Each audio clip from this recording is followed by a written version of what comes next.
Subscribe कीजिए बीना के अवधि गीत चैनल को और बेल आइकन को दबाइए हमारी वीडियो सबसे पहले देखने के लिए। मोरे पीछवर लवंगिया के पेड़वा लवंगा चुआइया धीरात मोरे पीछवर लवंगिया के पेड़वा लवंगा चुआइया धीरात लवंगा कटाई बाबा पलंगा सलाम बीचे है पाटनवा लवंगा कटाई बाबा पलंगा सलाम बीचे है पाटनवा से पलंगे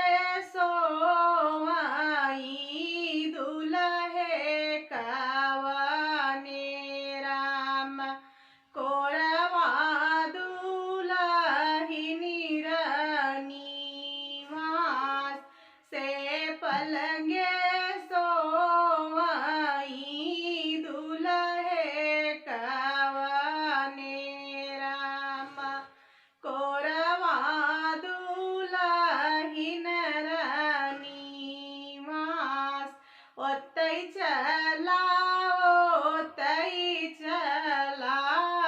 ससुरु कधेरिया कसम सह मैना सोहाय ओतई चला ससुरु के धेरिया कसम सह मैना सोहाय एतनी बचन सुनी दुल्हिनी कवनी देई उठी है पीछौरा झहराय एतनी बचन सुनी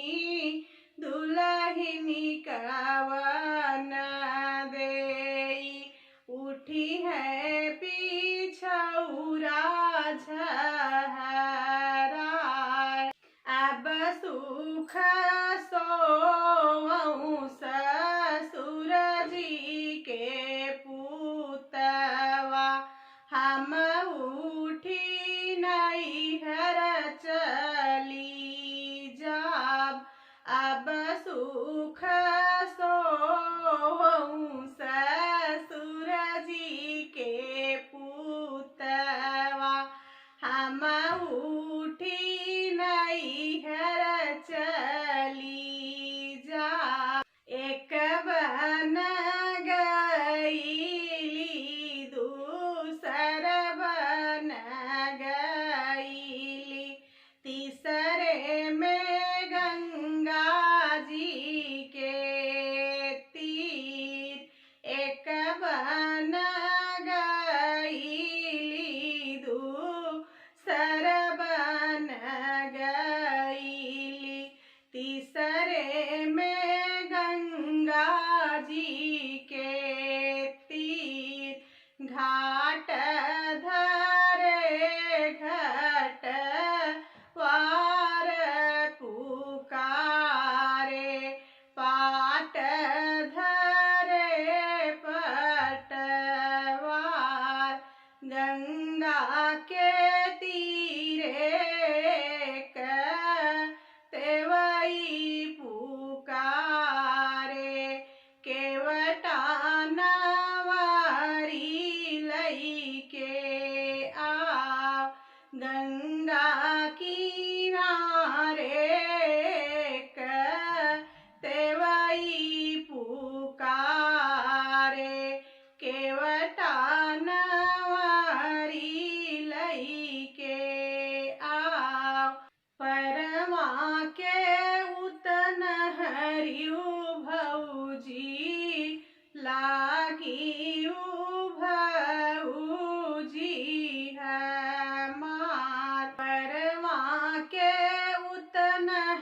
लागियु भौजी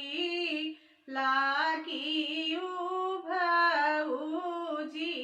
हमार आजू कई रतिया रयन बसऊ भौजी भोर मई उतर बई पार आजू कई रतिया रयन बसऊ भौजी भोर मई उतर बई पार केवटा बेटा हुआ मछरिया के मानुष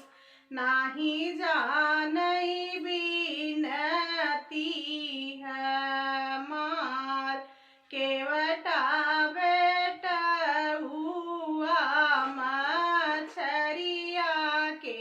मानुष नाही जानई बिनती हमार दुई जी के चांद सोवत पिया छोड़्यो एक बचन दुई जी के चांद सोवत पिया छोड़्यो एक बचन एक बो एक ओरिया आवई आखड़ी पाखड़ एक ओरिया मोगला पठान एक ओरिया आवई पिया सतरंगवा केवटा के खाल खींचाय एक ओरिया आवई पिया सतरंगवा केवटा के खाल खींचाय।